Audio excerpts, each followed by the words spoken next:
We're going to get right into it. So Brittany Aldean, again, like I said, she is the wife, the beautiful wife, I do want to say. She kind of looks like Jamie Lynn Spears. A little bit. So she was photographed very amazingly outside of what looks to be her house, and it says Brittany Aldean, the wife of country star Jason Aldean, publicly trashed her Balenciaga gear, presumably in response to the ads featuring children holding BDSM-clad teddy bears. My first thought was like, what if she just really hates the logos and just happened to be throwing them out? She's actually not making a statement at all. I mean, I thought, well, this is obviously what the industry calls a planted. Mm-hmm. That, you know, she staged with her social media manager, clearly. This is virtue signaling. Like, it's a little bit embarrassing that you even owned these items in the first place. I will say Balenciaga has a reputation for just sending influencers free garbage in the mail. If you're on a PR list, then you will receive like some low quality slides that just say Balenciaga on them. I think that all of it looks incredibly tacky, and she should have thrown them out before this scandal even happened. But the question here is she doing this for validation or to stand for some principles that she has? This is where I have a little, I worked, like my brain worked through this. My initial take, because I'm a contrarian, I said, look, you're just virtue signaling. Like everything that we rail against, you're still virtue signaling. You're doing this. It takes the least amount of effort to actually to do this, as opposed to, I don't know, what would you do? Go do charity work at a reputable charity that works against human trafficking. There's a million things that you could do that would actually fight against what Balenciaga did.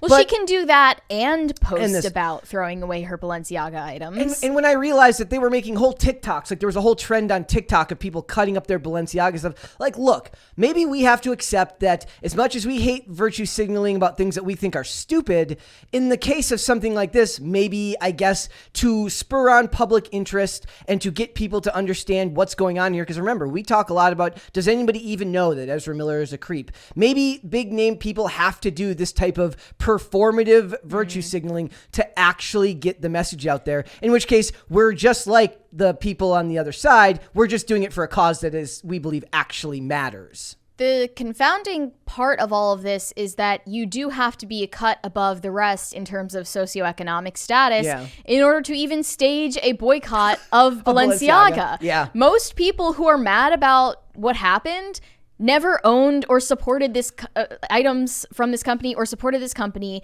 before in their lives. Some of them never even heard about this company's existence before. Well, for years, they also own Gucci. Their parent company owns Gucci, Saint Laurent. These are brands that most ordinary people who found this campaign shocking and appalling can't afford. They can't afford them. It would be like, as I said, does Walmart use sweatshops? Because I used to buy a lot of Velcro shoes from Walmart. Oh, you know that they do. Maybe I will go to Walmart, buy some $7, well, they used to be $7 Velcro shoes, and then cut them up and throw them away in the name of social justice. I thought it was such an obfuscation when people responded to this ad campaign saying, well, what about all the other ways that children are victimized, like, you know, working in sweatshops overseas to make these Balenciaga items, or the fact that they're being shipped around the world by the millions, really, on the black market, getting sold. And people who are ultra rich get bored enough to wonder, what can my money buy? And that includes human beings. Yeah. But it's like, we're allowed to be mad about this one thing. It's sort of annoying, like when we say social media maybe is has like deleterious effects on mental health, and then other people are in the peanut gallery saying, but you have an Instagram account, that means you're part of the problem. Like it's like the meme that's like, I want to improve society somewhat, and then another person replies, but you're part of society. Gotcha. Like, it's not as much of a gotcha moment as you think. We're allowed to call out one thing and not another, call attention to one problem without getting derailed and talking about a bunch of other issues, which also are equally valid. I've had that happen, like where like I make a lot of posts in which I talk about kind of the conundrum of like, look, we as a society, we're not meant to be as connected as we are. Meaning like, you're not designed, me and you are not designed as human beings to know every thought that goes through the heads of our friends and family. We weren't built that way. Even as social creatures, we weren't built that way. And I said social media is a huge part of that problem, because you're basically privy to all that information that you don't really want to know. Like, in the end. And so he's like, yeah, well, you're saying this on social media, so you're totally like it's totally, you're a hypocrite. Yeah, you're a hypocrite. But I mean, in this case, talking about Brittany Aldean's post, we see her husband commenting, "Show him how to walk the walk, babe." That's what made me want to cover it, because I'm like, it just feels so further fake. verifying my take that no one should call their significant other babe. I find it the hallmark of a toxic relationship. Another influencer named Amanda Ensing, who owns a beauty company, said, "Burning all of mine to the ground." Once again, you're only going to need to burn your Balenciaga items if you are a name on a PR list that got sent this stuff in the mail, so that you would post it on social media and people would think that you bought it. It's a weird world how the people who have the most influence over our social issues are the ones that have literally no connection to the social issues that they're trying to push for. Meaning, like, they're kind of firewalled off from most of the causes that they're promoting. I think of like what did she say yesterday? Elon Musk could have solved world hunger. I'm like, well, you probably could have taken a dent out of it too. Like, right. maybe not world You hunger. could have sold your Tesla and taken that money and found an individual who needed it and gave like them something they needed. Yeah. But instead of doing that, she just wanted to preach about it on The View to seem like she's superior. So is it a thing to say that, like, when we talk about this stuff, it's not enough to just do the right thing? Because this is where I was coming from. Like, look, if it really bothered you and you weren't looking for clout, in children being treated the way they are and being abused the way they are through these Balenciagas, all you need to do, if you didn't work for them, if you were not somehow related to the company and helped promote their products initially, I don't think you owe the world that video of you throwing your stuff away. If you were a representative of the company, if you were especially if you were a part of making these ads, you definitely, at the very least, you owe society an explanation for the sake of not just their explanation, but your own career. You better figure something out quick. Yeah, one of them, Nicole Kidman, posted after this scandal happened, with her appearance in Balenciaga's campaign, the one that included the court documents, doubling down in support of them, which was insane to see, especially from a woman who is a mother herself. Yep. And Kim Kardashian saying she is merely reevaluating her partnership with Balenciaga. It says here, I see this comment from Candace Owens on Brittany Aldean's post saying, "Glad to see you aren't, quote, reevaluating your relationship with this trash brand. We will always choose to protect kids." But it's not the same playing field, because Brittany Aldean didn't have the same partnership with Balenciaga that Kim had. I didn't see any type of partnership between them. Like, they she just send exactly free stuff like to influencers. It's not that deep. So it says, this is from TMZ. It says, after she announced this, now they're saying sources with direct knowledge of the situation tell us that the design house has presented Kim with an offer to do a 2023 Balenciaga campaign before the controversial child ad went live. We're told that once the ads went public, she made the decision to reject the offer even before releasing the statement. And that to me is crazy, because it's like her brain is so like designed around image that she can't just deny it outright, because that would make it seem like she was acting rationally. She has to say, I'm reevaluating it, because that seems like that's what a business person would say, and then reject it later. Yeah, I find it confusing, because wouldn't she care about her public image more than the revenue that comes from a partnership with one designer brand? She could get a partnership with literally any designer fashion house that she pleases. Like, such a flex from you to say no to her, just cause. I mean, yeah, it would. And then start a marketing campaign as the brand that said no to Kim Kardashian. This just seems like another example where it's ideology over profit. Yeah. Or friends in this industry over profit. And to me, because saving your name is better than saving one business partnership. I guess it's just weird to me, because like I can't think of, like, every time like I've owned an iPhone in the past, like when you found out that people were jumping off the roof of Apple like production houses and they had to put nets down to keep people from committing S word. Oh my gosh. Like, remember that? Like, no, I don't. Yeah, like that was a thing. Okay, and like people weren't saying like, I am taking my iPhone and throwing it out because, you know, is it because as a society we do value children. We there is that instinct of us to be protective of children. But to me, it's all very performative when these celebrities do it. It's not the people with something to lose doing this. Now, if it was a person, okay. Now, if some girl who like loved Balenciaga before all this stuff happened, saved up for 2 paychecks to buy some piece of clothing that Balenciaga made that she really wanted, she loved it, she wore it all the time. She finds this out, then she cuts it up. That says more to me than a bunch of rich people who got it for free or are doing it for clout. Maybe I'm just being armchair quarterback here, but I have to ask. There are mixed motivations for putting out a post like this. Yeah. I want to get into the reframing of this whole controversy into demonizing the detractors of Balenciaga as QAnon conspiracy theorists. Yep. I saw this New York Times piece about the scandal called "When High Fashion and QAnon Collide." Dude, the propaganda is real, dude. Yeah, it basically reframes this like all of Balenciaga's detractors were Tucker Carlson sycophants and right-wingers and buttoned up, uptight Christians. Like, as if we still live in the 1990s. As if this is the actual satanic panic. This is the real satanic panic, except for it's not to do with rock music and Tipper Gore. It's making art that pushes people's buttons in the 90s was a lot different than it is today. There's very little that you can post these days that is shocking. It's like when we talk about whenever people make pushbacks against Catholicism or Christianity. It's like, you're not breaking new ground anymore, dude. Marilyn Manson was a thing a long time ago. Mm-hmm. They called rock music before that devil music. That's not a thing anymore. One point from this article says, "The outrage provoked by such moments often seemed to be the whole point. Each only bolstered the reputation of Balenciaga's creative director as a brand that forces consumers to grapple with the very meaning of taste."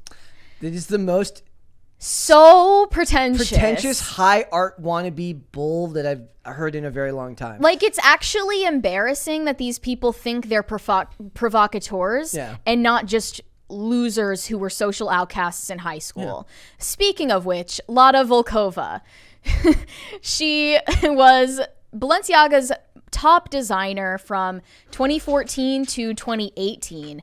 And recently, as people have been digging into this situation, looking at the social media accounts of current and former staff members at Balenciaga, her Instagram has come under scrutiny because she has posted a lot of disgusting things on there. I briefly mentioned it, but we didn't get into the specifics.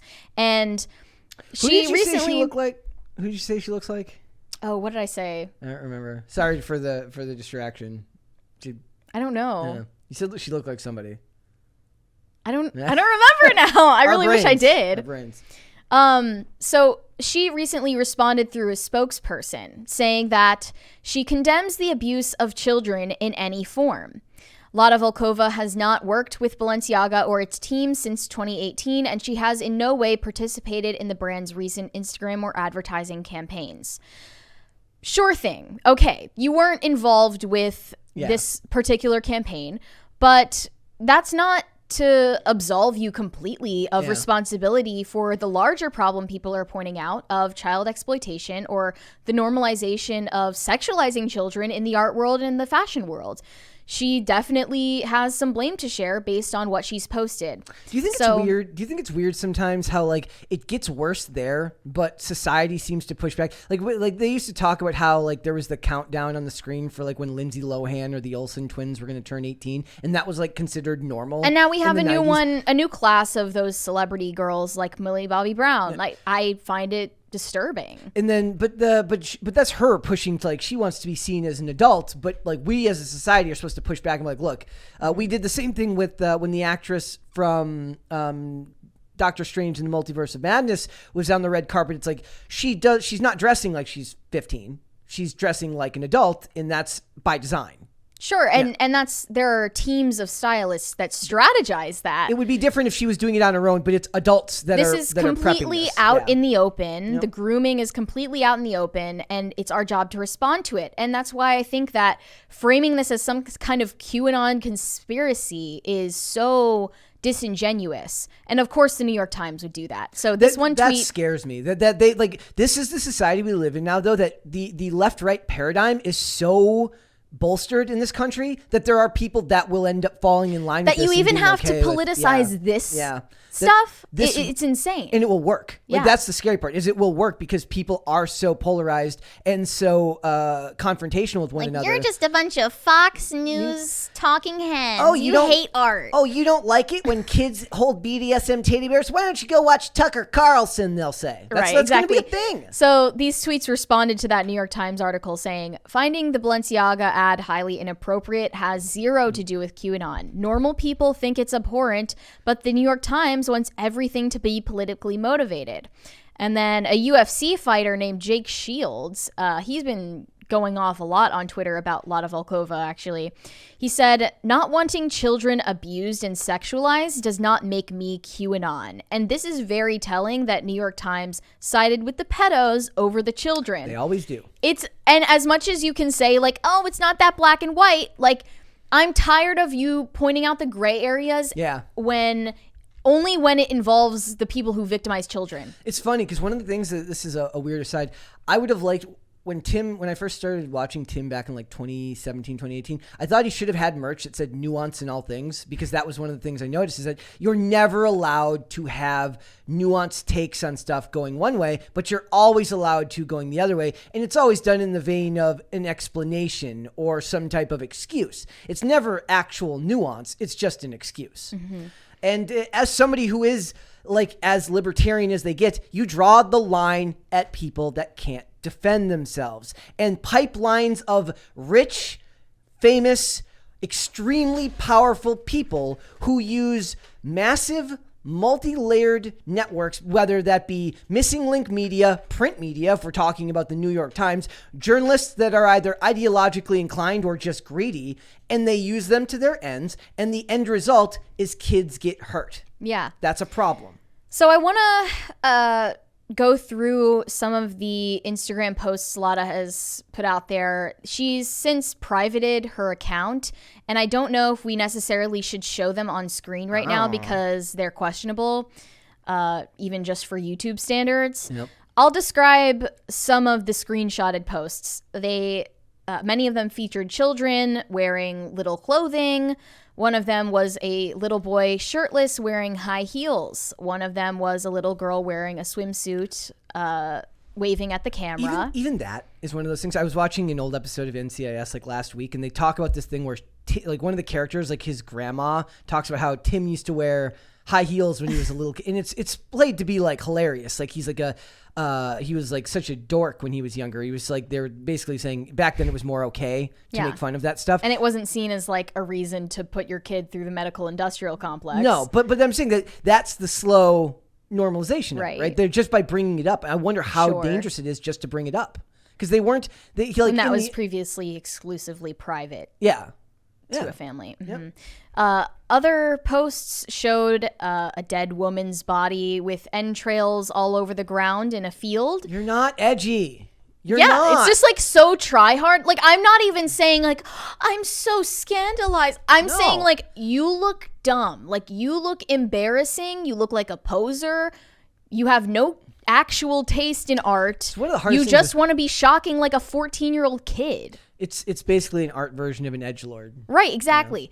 Yeah. And similar to this Balenciaga campaign that she supposedly had nothing to do with, she posted a picture of a teddy bear wearing red ropes around its body in a bondage style. Yeah. Another picture featured a bedroom covered in blood and broken glass and bullets. She posted people in GIMP kind of costumes. She posted a woman spread eagle over a pentagram. She posted a child holding a skull. Imagine thinking a pentagram was like edgy in 2022. Like, get over yourself.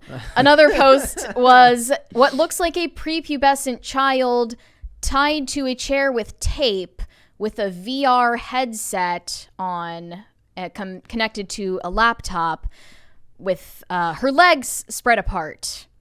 This is public on Instagram. Yeah. If you wanted to know like the ethical policies of these big tech platforms, I would love to hear. there's little else evidence. I talk a lot about how one of the biggest problems we have is people that are extremely deranged or extremely ideologically inclined or just mentally ill. They have the ability of rationalizing what they're experiencing verbally, which is a problem because when they rationalize it, people who are not acute to what's going on take that rational explanation as a proper explanation. That is not the same thing. And so if she can give you a rational explanation as to why that child is, what is that supposed to be, some statement on the effects of like technology? Is that what it's supposed to be? Is it supposed to be like technology chaining us to stuff? The thing is, like, I am no longer interested in the interpretations and the critiques and the explanations. I'm just sick of it. When you are posing, holding what looks to be prop babies covered in blood, I am not interested in your artistic explanation for doing so. I just don't care. This is going to be like a weird aside, but like there was a trend for a long time about Hollywood about evil children. Think like Children of the Corn, stuff like that. There's like The Shining. Like, yeah, we'll think about like it taps into a primal fear we have a lot of because it's the most jarring juxtaposition. Yes, or think even like what's the movie where they have the X's on the back of their necks. It's not Mars Attacks, but not sure. The point is like there's these primal fears, right? And these things were probably explored far more effectively back in the day by far more talented artists. But in an age of saturated art markets, social media, where nothing feels unique anyways, it just is a breeding ground for just wannabe edgelord stuff that's just abhorrent. For the sake of being abhorrent. Yeah, and you might wonder, why is all of this out in the open for anyone to Google search and be shocked by? And this is where Andrew Tate's take comes in. I found it, surprisingly insightful for someone like Andrew Tate, who lives for the soundbite moment. But he's very good. He's another person who's very good at verbalizing complex ideas in a way that people can digest. I don't agree with all that he says. Mary doesn't like him much at all. I've only listened. I've never sat down and listened to a full interview. I've only listened to the sound bites. I think that he likes to push. It's just his accent for me that I can't tolerate. But here is his answer to the rhetorical question, why do they do this in the open? He said, I don't think many people understand why a brand like Balenciaga would so openly show the world that they're trying to promote pedophilia. I'll tell them why. Some could argue that they're trying to normalize it. That is what they're trying to do, but it actually goes deeper. Satanists believe in karmic retribution.